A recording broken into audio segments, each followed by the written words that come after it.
नमस्कार मित्रांनो, आपल्या यूट्यूब चॅनलमध्ये सगळ्यांचं सहर्ष स्वागत आहे. बकासूर आणि सर्जानं फायनल मारलेला आहे आणि एक साइड म्हणतात ना, वन साइड विन केलेला आहे. आणि तुम्हाला माहिती आहे बाक्या कसा पब्लिकने पळतो. जेव्हा जेव्हा फायनल आलाय तेव्हा तेव्हा ते बाक्या पब्लिकनेच पळालेला आहे. पब्लिकला एवढं स्पीड लागतंय त्याला. बघितलंच तुम्ही आता फायनल बघितलं असेल. सर्जा पण काही कमी नव्हता. सर्जा माहिती आहे कसा बैल पळतो. आणि आज बकासूरचं आणि सर्जाचं निर्विवाद वर्चस्व आज दाखवून दिलं. ही जोडी जिथं जिथं पळते तिथं तिथं एक नंबर हा फिक्स असतो.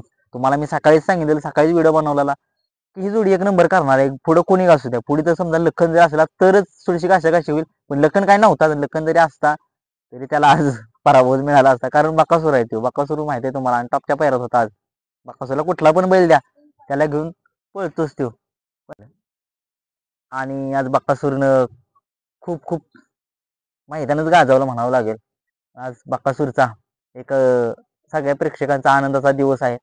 आणि आज रणजित निंबाळकर सर असते तर खरंच आज आज त्यांना म्हणजे एक डोळ्यातनं त्यांच्या आनंदाश्रू आल्याच असते. कारण त्यांना माहित आहे सर्जा त्यांचा जो बकासूर पळताना त्यांना खूप आवडतं. कारण त्यांच्या आवडीचा बैल बकासूर आहे. त्यांनी आधी सांगितले माझा सर्जा जो आहे तो बकासूर बरोबर पळालाच पाहिजे. नक्कीच तो आज पळालाच आणि गाडी एक नंबरला उतरली. पण खूप खूप साऱ्या शुभेच्छा दाखवून दिल्या वाघाने की या बैलगाडा क्षेत्रात किंग आहे ती दोघं बी या. नक्कीच 16 तारखेचा पहिरा बकासूरचा कोण असेल व्हिडिओमध्ये बघा उद्या. धन्यवाद मित्रांनो.